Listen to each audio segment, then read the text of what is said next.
everyone. My name is Cameron Johnson, and today I will be persuading you guys about why President Donald Trump was a bad president, in my opinion. And I will be trying to persuade you guys about um, why you should believe that he was a bad example as a president.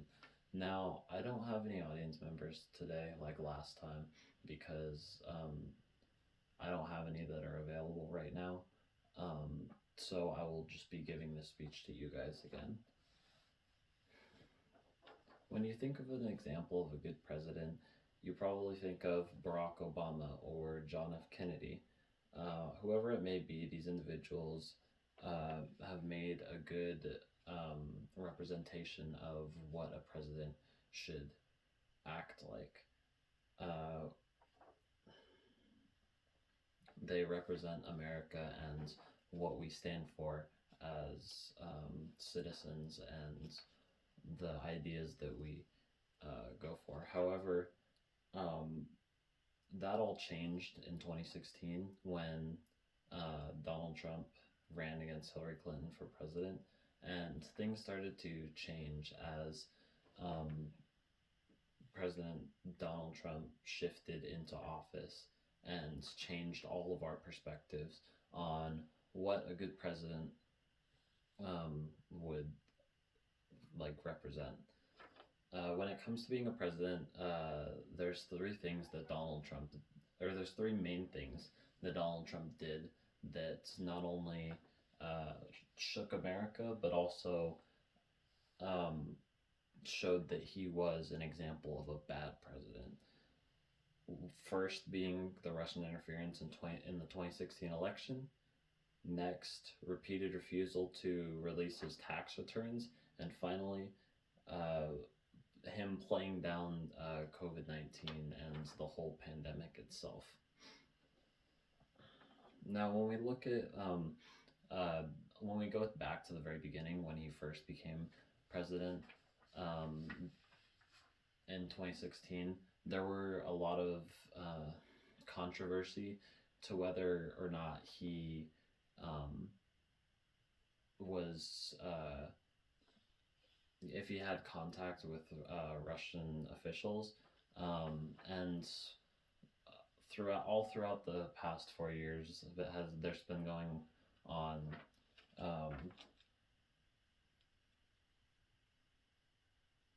an investigation that has not only proved that not just Trump but also his associates have also coerced with Russians and Russian spies.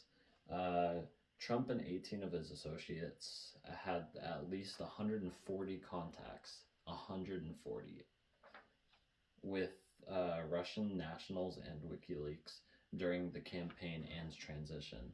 Now, 140 seems like a lot, right? Well, yeah, it is a lot. 140 contacts with a foreign power about our election. That's a lot, in my opinion. Not only that, but the report stated, a report stated that Paul Manafort and Jared Kushner, which is the president's oldest son, had extensive connections with Russian officials, and this was written by Mark Mazzetti from the New York Times.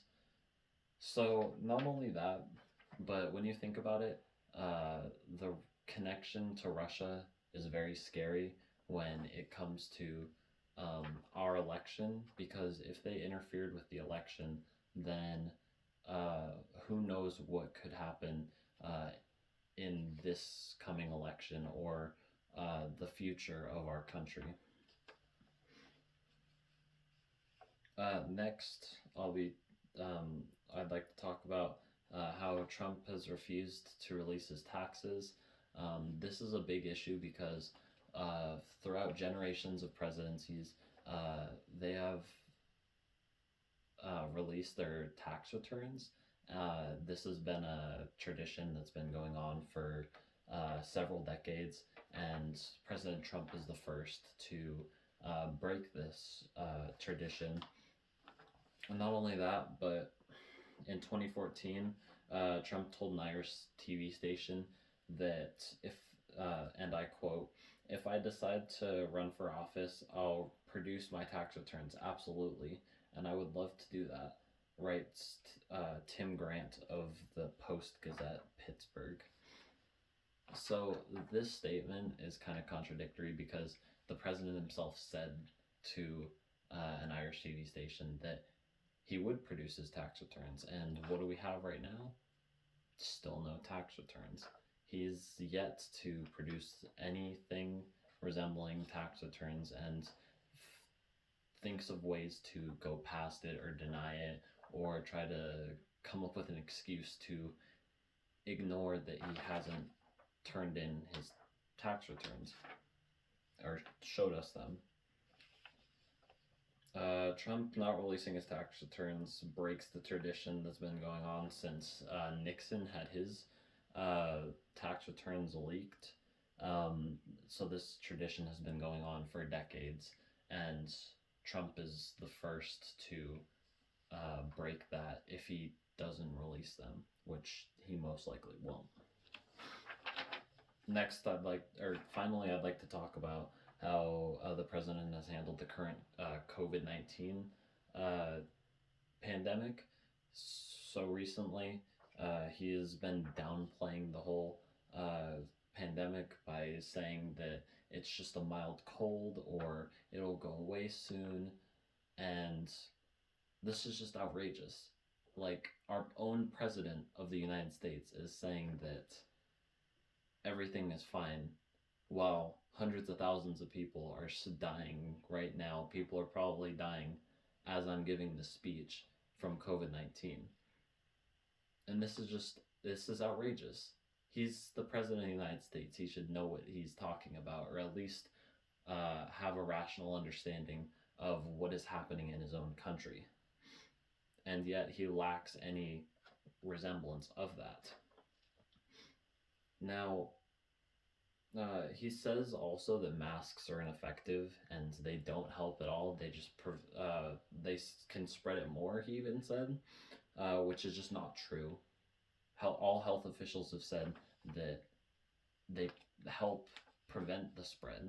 They don't cause the spread, because if they cause the spread, health officials wouldn't recommend them. Another thing that Trump says is that the health officials are just saying that it's a lot worse than it is so they can make a lot of money. Well, that's not true. That they're not a business.